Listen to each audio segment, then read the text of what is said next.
Hi friends, இன்றைக்கி வீடியோவில் நம்ம என்ன பார்க்க போகிறோன்னா, ரெண்டல் ஹவுஸ் ஓகேவா இல்லை ஓன் ஹவுஸ் பெஸ்ட்டா அப்படின்னு சொல்லிட்டு பார்க்க போகிறோம். நீங்கள் வீடு வாங்குகிற ஐடியாவில் இருந்தீங்கன்னா கண்டிப்பாக இந்த வீடியோவை பார்த்துட்டு போங்க, உங்களுக்கு யூஸ்ஃபுல்லாக இருக்கும். வீடியோக்குள்ளே போகிறதுக்கு முன்னாடி நம்ம சேனலை இன்னும் நீங்கள் சப்ஸ்கிரைப் பண்ணலைன்னா மறக்காமல் சப்ஸ்கிரைப் பண்ணிடுங்க, பெல் ஐக்கானையும் கிளிக் பண்ணுங்கள். இந்த வீடியோ உங்களுக்கு யூஸ்ஃபுல்லாக இருந்துச்சுன்னா கமெண்ட் பண்ணுங்கள். ஓகே, வாங்க வீடியோக்குள்ளே போகலாம். ரெண்டில் இருக்கலாமா இல்லை வீடு வாங்கலாமா, இந்த கொஷின் நம்ம எல்லாருக்குமே ஒரு நாளாவது வரும். சில பேர் சொல்லுவாங்க ரெண்ட்டு வேஸ்ட்டு, இஎம்ஐ பெஸ்ட்டுன்னு சொல்லுவாங்க. மற்ற சில பேர் சொல்லுவாங்க லோன் எடுத்தால் லைஃப் முழுக்க இஎம்ஐ தான் அப்படின்னு சொல்லுவாங்க. அப்போ உண்மைதான் என்ன? வாங்க இந்த வீடியோவில் பார்க்கலாம். இந்த வீடியோவில் நான் சிம்பிளாக ப்ராக்டிக்கலாக ரியல் லைஃப் எக்ஸாம்பிளுடன் எக்ஸ்பிளைன் பண்ண போகிறேன். நீங்கள் எந்த சுச்சுவேஷனில் இருக்கீங்கன்னு பார்த்து கரெக்டாக டெசிஷன் எடுங்க.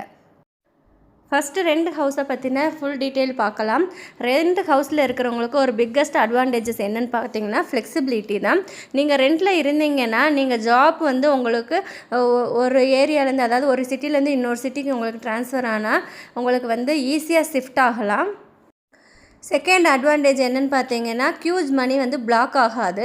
ஹவுஸ் வாங்கணுன்னா 10 லட்சத்துலேருந்து 20 லட்சம் வரை டவுன் பேமெண்ட் வேணும். ஆனால் ரெண்டில் இருந்தீங்கன்னா அந்த ப்ரெஷர் நமக்கு இல்லை.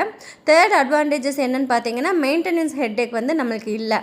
ப்ளம்பிங் ஒர்க்கோ பெயிண்டிங் ஒர்க்கோ இல்லை என்ன ஒர்க்காக இருந்தாலுமே அது நம்ம பார்க்க தேவையில்லை. எல்லாமே ஹவுஸ் ஓனர் தான் பண்ணுவாங்க. ஸோ அந்த ஹெட்டேக் நம்மளுக்கு கிடையாது ரெண்டட் ஹவுஸில் இருந்தோன்னா. இதில் உள்ள டிஸ்அட்வான்டேஜஸ் என்னென்னு பார்த்தீங்கன்னா எவ்ரி மந்த் ரெண்ட் பே பண்ணணும். 10 to 15 இயர்ஸ் ஆனாலும் நம்மளுக்கு அசட் பில்ட் ஆகாது. ஃபார் எக்ஸாம்பிளுக்கு 15,000 ரெண்ட் பே பண்ணுனா 1 இயருக்கு 1.8 லேக்ஸ் வரும். அதே 10 வருஷம் நம்ம பே பண்ணனா 18 லட்சம் நம்ம ரெண்ட்டே பே பண்ணியிருப்போம். 10 வருஷத்துக்கு 18 லட்சம் பே பண்ணாலும் அந்த மணி நமக்கு அசட் ஆகாது. ஸோ ரெண்ட்டு ஃப்ரீடமாக இருக்கலாம், low pressure but no asset. இப்போது ஓன் ஹவுஸை பற்றி டீட்டெயில் பார்ப்போம்.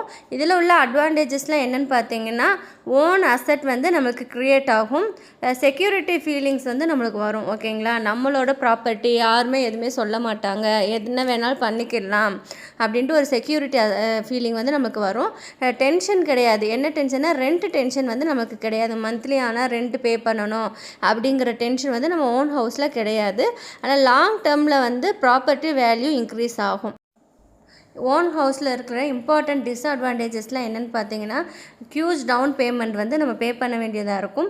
Long term loan 20 to 30 years நம்ம லோன் போட வேண்டியதாக இருக்கும். இஎம்ஐ ப்ரெஷர் எவ்ரி மந்த் இருக்கும். ரெண்டட் ஹவுஸில் நம்ம ரெண்ட் பே பண்ண வேண்டியதாக இருக்கும். ஓன் ஹவுஸ்னால் இஎம்ஐ ப்ரெஷர் இருக்கும்.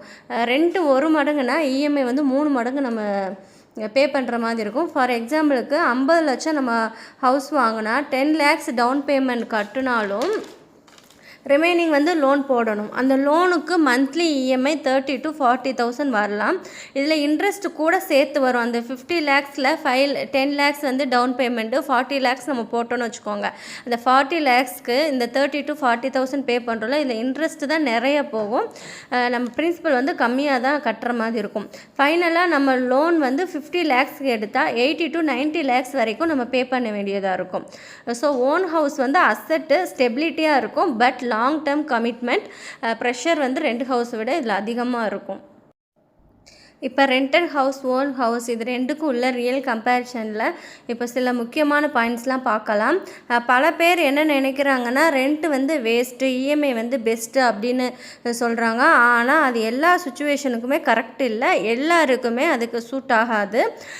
ரெண்ட்டு நம்ம 15,000 பே பண்ணுனா இஎம்ஐ நம்ம 35,000 பே பண்ணுவோம். ஸோ டிஃப்ரென்ஸ் பார்த்தோன்னா ரெண்டுக்கும் இஎம்ஐக்கும் 20,000 வருது. இந்த 20,000 நம்ம எஸ்ஐபியில் இன்வெஸ்ட் பண்ணினா லாங் டேர்ம்னா அது பெரிய வெல்த் க்ரியேட் ஆகும். அந்த பல்க் அமௌண்ட்டை எடுத்து நம்ம ஃப்யூச்சரில் ரெடி கேஷ்லேயே ஹவுஸ் வாங்கலாம். நம்ம இன்ட்ரெஸ்ட் நம்ம பே பண்ண தேவையில்லை, நம்ம கட்டுற 20,000க்கு நம்மளுக்கு இன்ட்ரெஸ்ட் வரும். ஸோ பிளைண்டாக ஹவுஸ் வாங்குறது சரியில்லை. எதுனாலும் யோசித்து பண்ணுங்கள். நம்மளோட சுச்சுவேஷன் என்ன, நம்மளோட பேக்ரவுண்ட் என்ன, நம்மளோட வேலை என்ன, நம்மளுக்கு எவ்வளோ இன்கம் வருதுன்னு பார்த்துட்டு நீங்கள் வாங்குங்க.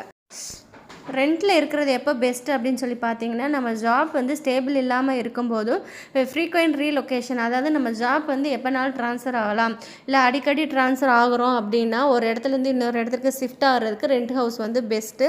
அப்போ சேவிங்ஸ் வந்து கம்மியாக இருக்கும்போது, அதாவது நம்மளோட சேலரியில் நம்ம பண்ணுற சேவிங்ஸ் வந்து ரொம்ப கம்மியாக, நம்மளுக்கு அந்த சேவிங்ஸை வச்சு வீடு வாங்குறதுக்கு இப்போ வந்து கேப்பபிலிட்டி இல்லை அப்படின்னாலும் நம்ம ரெண்ட் ஹவுஸில் இருக்கிறது வந்து பெஸ்ட்டுங்க. டவுன் பேமெண்ட்டு நம்மக்கிட்ட ரெடியாக இல்லை, டவுன் பேமெண்ட்டே நம்ம வந்து கடன் வாங்கி தான் கொடுக்கணும் அப்படிங்கிற சுச்சுவேஷன்லையும் நம்ம வந்து ஓன் ஹவுஸு ரெடி பண்ணாமல், ஐடியா பண்ணாமல் நம்ம வந்து ரெண்ட் ஹவுஸில் இருக்கிறது வந்து பெஸ்ட்டுங்க.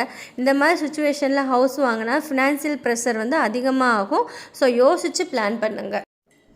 எப்போ வந்து வீடு வாங்குறது பெஸ்ட்டு அப்படின்னு சொல்லி பார்த்தீங்கன்னா, ஸ்டேபிள் இன்கம் வரும்போதும் சேம் சிட்டிலேயே நம்ம வந்து லாங் டேர்மாக ஸ்டே பண்ணுவோம் அப்படின்னு இருக்கும்போது, அதாவது ட்ரான்ஸ்ஃபர் இல்லை, நம்மளுக்கு இங்கே தான் பெர்மனெண்ட்டாக ஜாப்பு, லாங் இயராக இங்கே தான் நம்ம இருப்போம் அப்படின்னாலும் நம்ம ரெண்ட் ஹவுஸ் வந்து பிளான் பண்ணலாம். குட் சேவிங்ஸ், அதாவது நம்ம வந்து வாங்குகிற சேலரியில் வீடு வாங்குகிற அளவுக்கு நம்ம சேவ் பண்ணுறோம், நாளைக்கு இஎம்ஐ கட்டணுன்னாலும் ஈஸியாக கட்டலாம் அப்படிங்கிற மாதிரி இருந்துச்சுன்னா நீங்கள் வந்து வீடு வந்து வாங்குறதுக்கு பிளான் பண்ணலாங்க.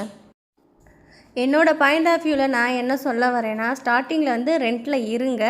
எக்ஸ்ட்ரா மணி நீங்கள் இன்வெஸ்ட் பண்ணுறீங்கன்னா அது வந்து ரைட் இன்வெஸ்ட்மெண்ட் ஸ்கீமில் வந்து இன்வெஸ்ட் பண்ணுங்கள். ஃபார் எக்ஸாம்பிளுக்கு நீங்கள் ரெண்ட் வந்து ஆல்ரெடி சொன்ன மாதிரி 15,000 கட்டுறீங்க, இஎம்ஐ வந்து 35,000 கட்டணும்னா எக்ஸ்ட்ரா 20,000 கட்டுறீங்க பாருங்கள். அது வந்து நீங்கள் இன்ட்ரெஸ்ட்டுக்கு கொடுக்காம நீங்கள் ஒரு எஸ்ஐபி அந்த மாதிரி ஒரு நல்ல ஸ்கீமில் வந்து நல்லா அனலைஸ் பண்ணி உங்களுக்கு எது கன்வீனியண்ட்டாக இருக்கோ அந்த மாதிரி ஸ்கீமில் வந்து நீங்கள் போட்டு ஒரு லாங் இயர் வந்து வெயிட் பண்ணிங்கன்னா வச்சுக்கோங்க, ஒரு 5 to 10 years வெயிட் பண்ணிங்கன்னா அது வந்து நல்ல ஒரு க்ரோத் கொடுக்கும். அதில் வந்து நீங்கள் வந்து ரெடி கேஷ்லேயே வந்து வீடு வாங்கலாம். அந்த மாதிரி நீங்கள் பிளான் பண்ணுங்கள். ரெண்ட் ஹவுஸ் எப்போயுமே பேட் இல்லை, அதே மாதிரி ஓன் ஹவுஸ் எப்போயுமே பெஸ்ட்டும் கிடையாது.